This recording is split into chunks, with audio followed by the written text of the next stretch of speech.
My first brushes, my first ages was disaster. It was like, oh my god. Uh, and it was like, yes. Hi there, my name is Margarita and I'm creative jewelry designer. Here are the top 5 things you need to know. First, choose the right materials. There are so many different materials on the market. Different materials has different properties, different characteristics. You have to think about specific niche. Like for example, if you are into semi-precious stones or you trust in crystal healing, that they give us a power and they help us in life, so maybe you can connect these two parts of your interest together. Like for example, you can create bracelets out of amethyst stone, because this amethyst stone is good for relaxing, rose quartz, which will help you to be more feminine if you need it. So if you believe in this kind of topics, you can consider to connect jewelry making with one of them. Or for example, you like something monochrome and you would like to create only black and white, gray palette, so you can consider to find materials only in that palette to start. As well, it's important not to forget about safety, because for example, if you work with the pins and you cut them, they can jump around. Like when you cut them, they just fly in different directions, so be careful with your eyes, with the floor, because sometimes you can step on it and it's not very nice feeling when you step on the sharp pin. So be careful, always protect your eyes, always check if you have kids like I have. It's for me, their safety, it's very important, so I always pay attention where I put my scissors, where I put my needles, when I cut, for example, pins. I always clean all surfaces after I worked, because their small feet can be hurt by some of this stuff, and as you know, kids are going everywhere, so just be sure that your scissors, all sharp tools are hidden. And when you are working yourself as well, cover your eyes. Don't forget that our health is really important. Comment below and subscribe to my channel, and of course, if you have any questions, I'm here to help you, to share with you my journey in jewelry making and in creative industry. Invest in good tools. For example, if you need pliers or cutters, I would suggest you to buy straight away good quality materials, because when you will work with high quality tools, it is already half of success, because you will feel yourself much better than if you will use very cheap, for example, tools, because they will break very fast. Because I started myself with cheap tools, and if you want to try, it is option as well. But I know I spent much more money on the cheap tools, and then still I bought some good tools like beadsmith tools. They are not so expensive, they worth it, they come in a beautiful case, and when I open this case I feel myself super creative and it gives me even more motivation. So good tools, something to consider as well. Good needles, if you will bead embroider, very good needles, it's half of success as well. And scissors is my love. I have here 3 pairs and even more in my shelves. As you can see here, there was the gold with rose gold. It's something like when I take them with my hands, I'm just ready to everything. Like, I just take the scissors, I take my needles and I start to work. The process is coming very fast. As well, I wanted to say that one of the options, like a 4, it would be learn basic techniques and learn them right. So basically you can find a lot of different tutorials on YouTube or in my channel about basic bead embroidery. It depends from where you want to start. But it is always good thing to invest in some course, for example. If you don't want to invest a lot of money, of course you can find all over internet there is free information. I started that way. I didn't understand why should I buy courses when you can find information in YouTube, for example, or somewhere else.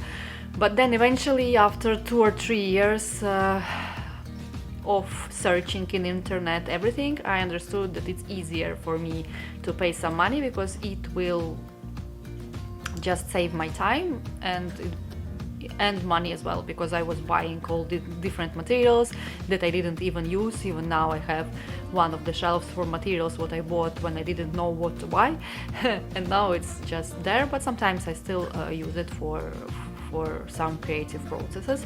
So yeah, you can choose how you want to learn basic techniques. It can be you can do it yourself, for example on the YouTube.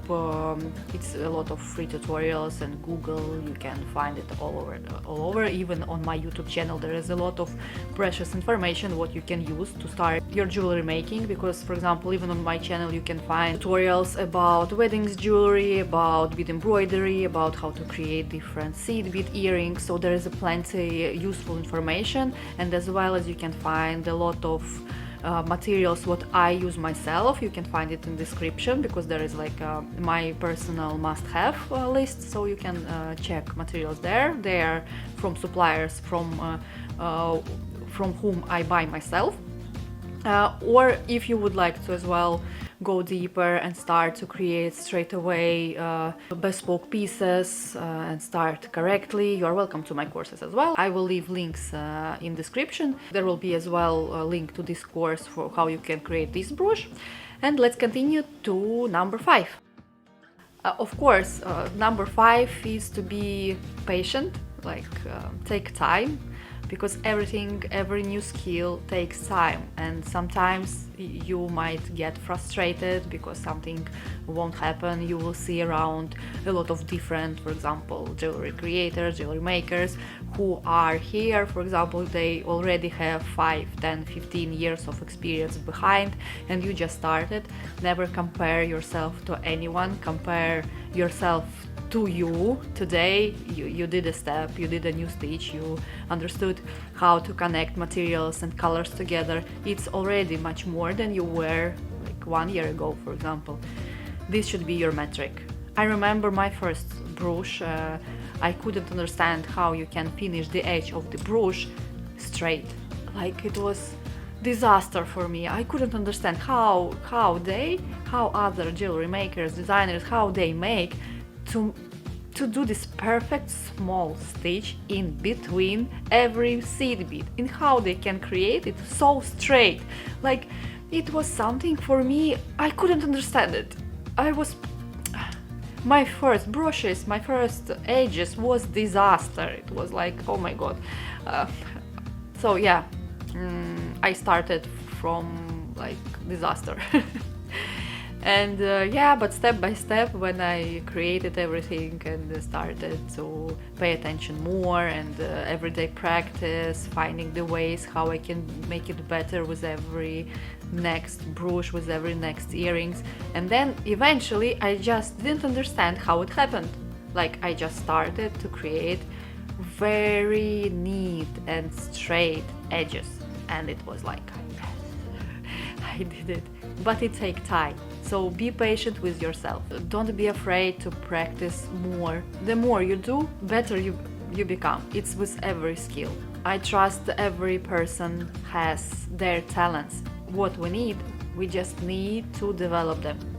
No one can jump 5 meters straight away, but when you practice, you do it.